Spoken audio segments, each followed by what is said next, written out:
কিরে কাবেরী, কোথায় গিয়েছিলি তুই? আরে বুড়িমা, নদীর ঘাটে গিয়েছিলাম কলসি করে জল আনার জন্য। ও আচ্ছা, তা হঠাৎ আজ এ রাস্তা দিয়ে যাচ্ছিস যে? অন্য সব দিন তো অন্য রাস্তা দিয়ে নদীর জল আনিস। আজ এখান থেকে আসলাম তোমার একটু খোঁজ খবর নেওয়ার জন্য। শুনেছি তোমার নাকি নতুন ধান উঠেছে, তা নবান্নের উৎসব করবে না? নতুন ধান ভাঙিয়ে চাল দিয়ে নতুন ভাতের নেমন্তন্ন আমাদের দেবে না বুড়িমা? তোদের দেব না তো কাদের দেব? তোরাই তো আমার কাছের মানুষ, আপনজন বলতে তো তোরাই আছিস। তোদের অবশ্যই আমি নেমন্তন্ন দেব। তা কবে দেবে নেমন্তন্ন? আমাদের অপেক্ষা করতে করতে তো বুড়ো হয়ে যাচ্ছি, এত অপেক্ষা করা যায় নাকি বলো? আর একটু বেটি, আর বেশি দিন অপেক্ষা করতে হবে না। ধান যখন উঠেছে, ধানগুলো শুকিয়ে চালে পরিণত করতে হবে। নতুন চাল হয়ে গেলে তোদের সবাইকে নেমন্তন্ন দেব। তবে তোরা আমাকে একটু সাহায্য সহযোগিতা করিস কিন্তু।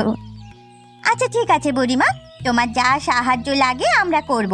বাড়িতে অনেক কাজ আছে, আমি গেলাম।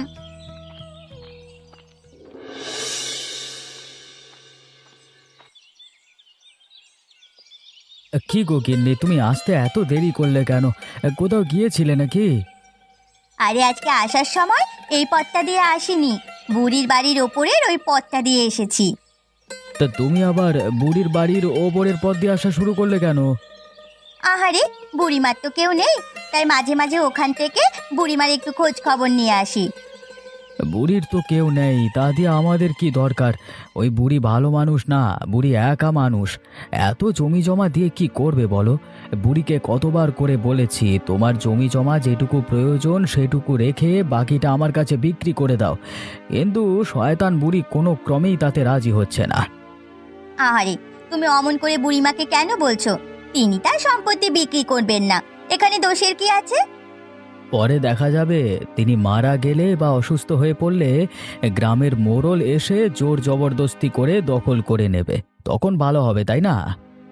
না, তা অবশ্য ভালো হবে না, তাই বলে তুমি জোরও করতে পারো না।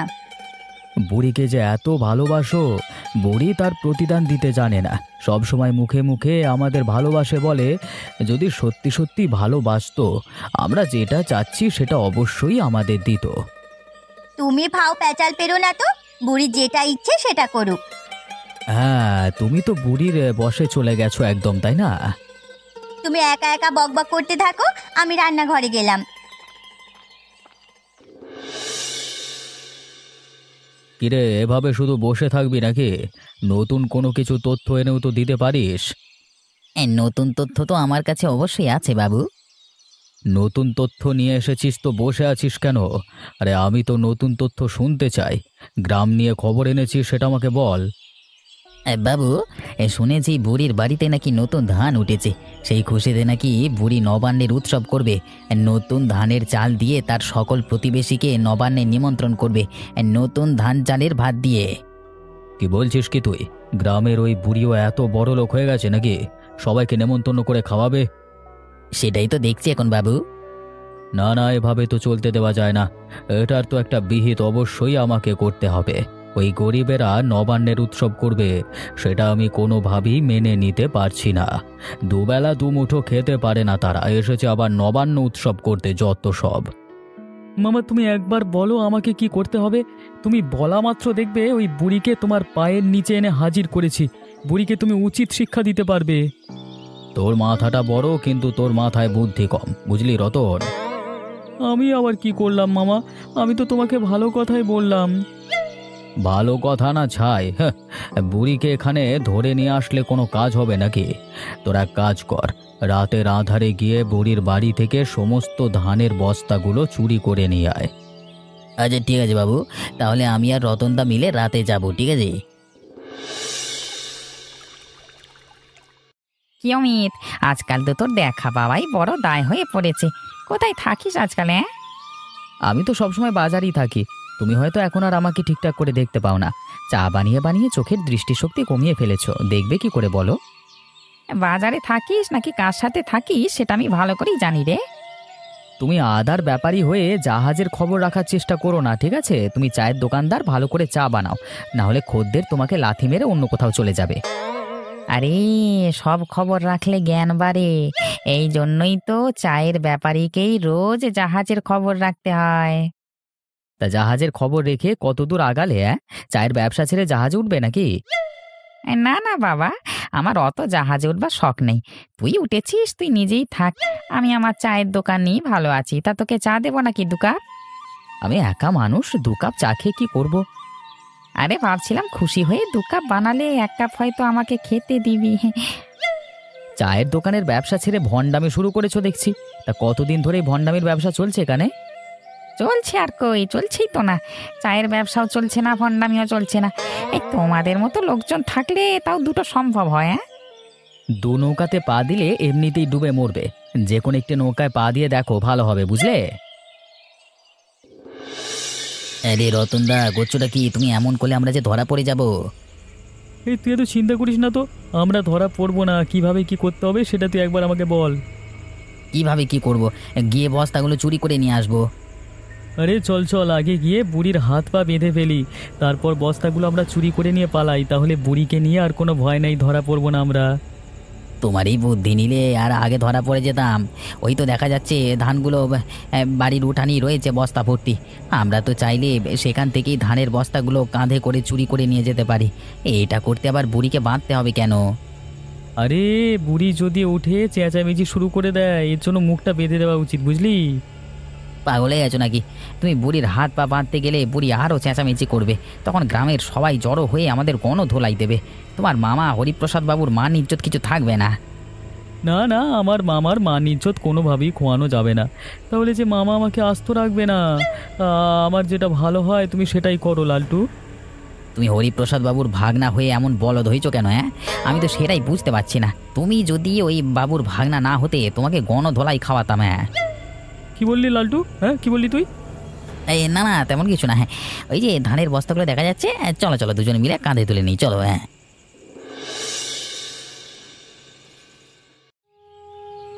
আমার এত বড় সর্বনাশ কে করলো? আমার সাথে এমনটা কে করলো? আমি যে কিছুই বুঝতে পারছি না। উপরওয়ালা, আমার সাথে এমন কে করেছে? কে কোথায় আছো দেখে যাও, আমার যে বিশাল ক্ষতি হয়ে গিয়েছে। কি হয়েছে বুড়িমা? সকাল সকাল তুমি এভাবে চেঁচামেচি করছো কেন? তোমার চেঁচামেচি শব্দ শুনে বাড়ি থেকে ছুটে আসলাম। আরে কাবেরী, আমার যে বিশাল বড় ক্ষতি হয়ে গেছে। আমার আর কিছুই রইলো না। আমার সকল স্বপ্ন এক নিমেষে চুরমার হয়ে গেল। এখন আমি কি করব?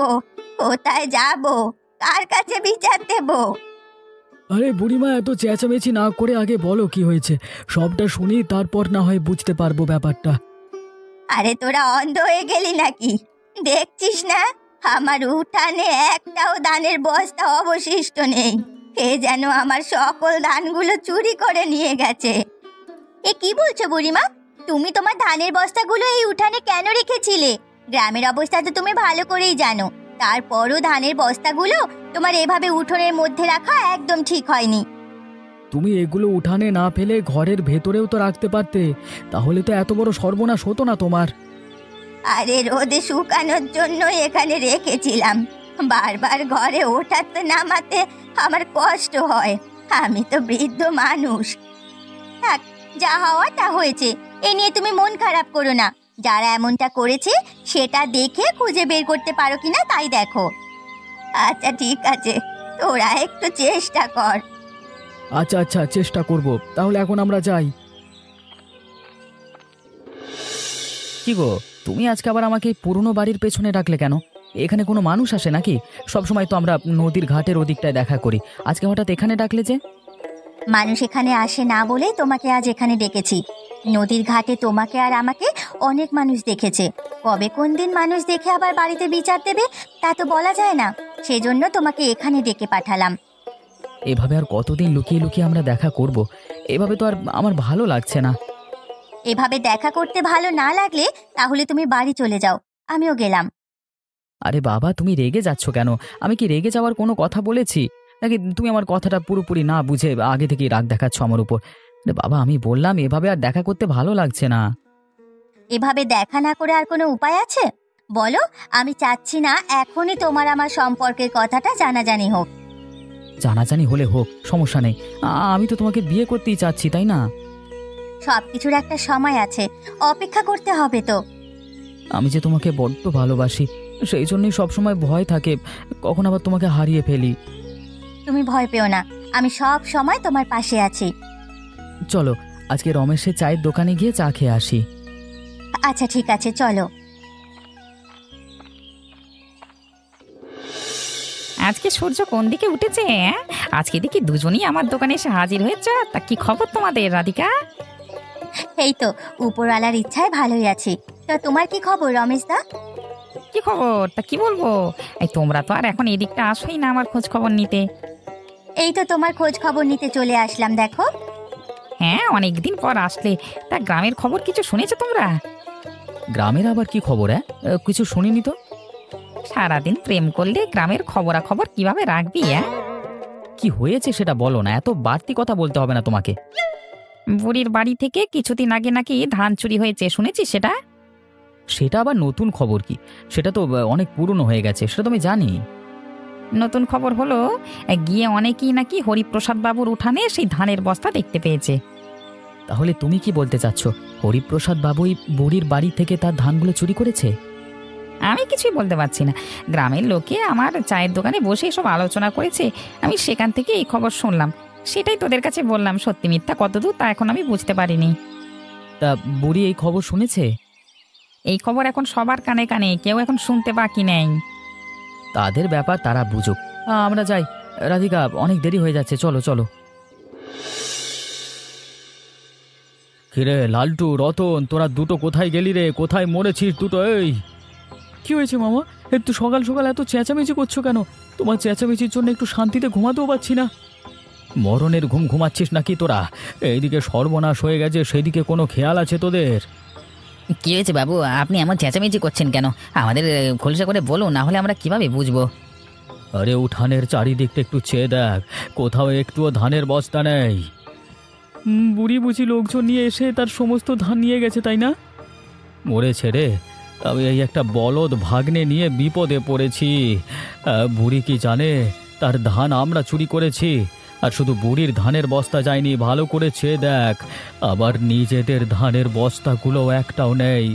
কে যেন সমস্ত ধানের বস্তা চুরি করে নিয়ে চলে গেছে রাতের আঁধারে। এখন আমাদের কি হবে বাবু? সারা বছরের ভান্ডার সব লুট হয়ে গেল তো। তোরা দুটো থাকাকালীন এমন সর্বনাশ হলো, কিভাবে খাইয়ে খাইয়ে দুটো গাধা পালছি আমি।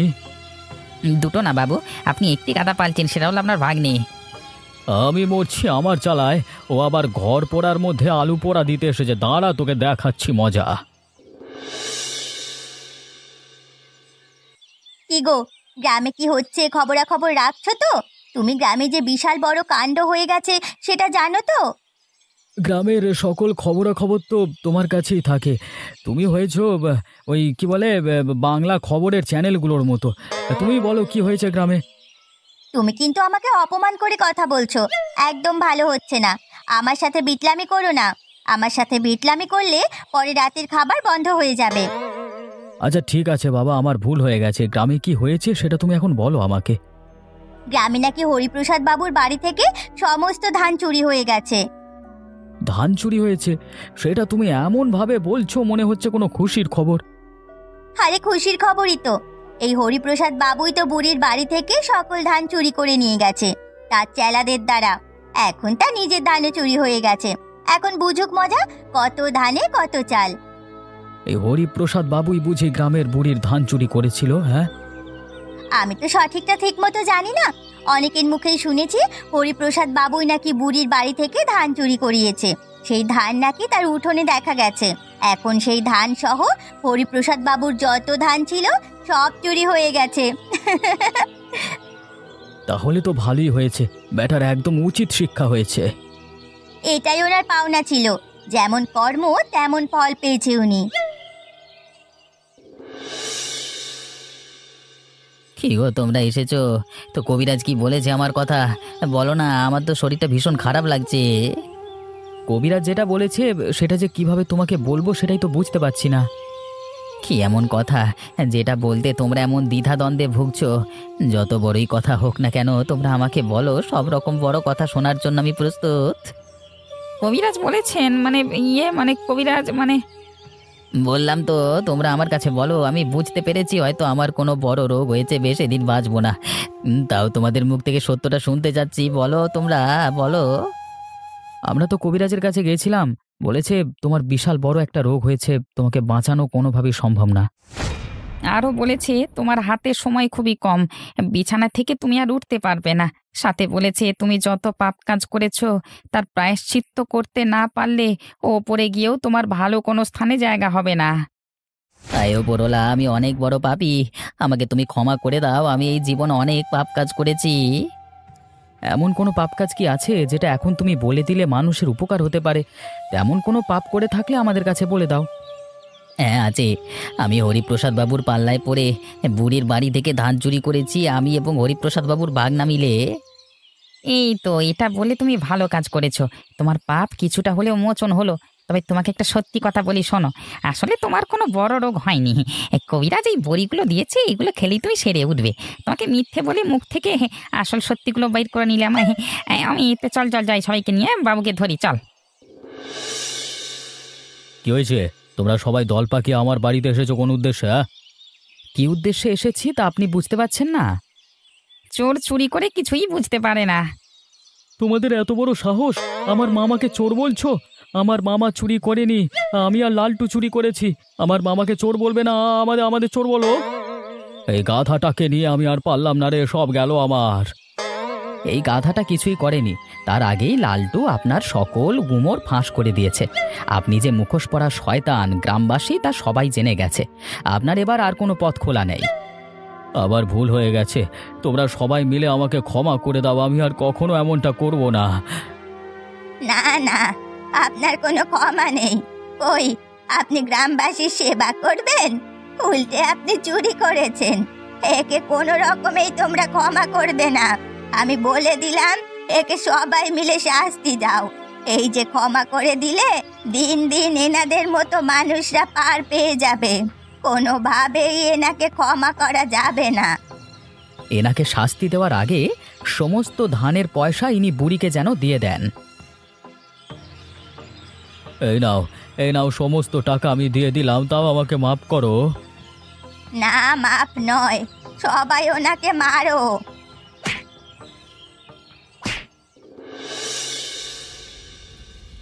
কি গো বুড়িমা, তোমার রান্না বান্না কদ্দূর হলো? ভাত কি আজকে খেতে পারবো নাকি আগামীকাল আবার আসবো? হ্যাঁ, নেমন্তন্ন দিয়েছি, আজ তোর যদি ইচ্ছে হয় তুই কাল আসিস। যেগুলো খাবার অবশিষ্ট থেকে যাবে, পচা বাসি হবে, সেগুলো এসে খেয়ে নিস। তুমি তো দেখছি বুড়িমা ভালোই চালাক হয়ে গেছো। ভালো ভালো ভালো কথাই বলেছো। তোদের সাথে থেকে চালাক না হয়ে উপায় আছে? আমার তোদের সাথে থেকেই তো এমন চালাক হয়েছি। চালাক হয়েছো তা ঠিক আছে, কিন্তু রান্না বান্নায় এখনো তোমার আক্কেল আসেনি বুড়িমা। দুপুরের রান্না তুমি মনে হচ্ছে আজকে রাতেই খাওয়াবে আমাদের। আরে না না, বুড়িমা একা রান্না করছে না তো, আমরাও তো আছি বুড়িমার সাথে। তুমি এত উতলা হবে না অমিত। ও মা, এই যে দেখছি কাবেরী বৌদি এখানে আছে, তাহলে একটু আগে ভাগেই মনে হয় খেতে পারবো। আর কাবেরী বৌদির হাতের রান্না, উফ কি যে মজা। ও আচ্ছা, এখন কাবেরী বৌদির হাতের রান্না মজা, আমার রান্না তো কোনো মজা নেই। ঠিক আছে, আমি চললাম, তুমি তোমার কাবেরী বৌদির হাতের রান্নাই খাও। অমিত ভাই, আগে নিজের সংসার সামলাও, পরে কিন্তু ঝামেলায় পড়ে যাবে। তোমরা সবাই চাইলেই নতুন সংসার শুরু করব, সংসার শুরু করতে পারলেই তো সামলাতে পারবো। আচ্ছা ঠিক আছে, তাহলে দিনক্ষণ দেখে তোমাদের দুজনকে 7 পাকে বেঁধে দিই, কি বলো? তা দিলে খারাপ হয় না তো, আমরা তো সেটাই চাচ্ছি। লজ্জা শরমের মাথা খেয়েছে এই ছেলেটা। এই, রান্না হয়ে গেছে, তোমরা সবাই বসো, সবাইকে আমি নবান্নের নতুন চালের পান দিচ্ছি। এমনই মজার মজার গল্প দেখতে আমাদের চ্যানেলটিকে সাবস্ক্রাইব করতে ভুলবেন না।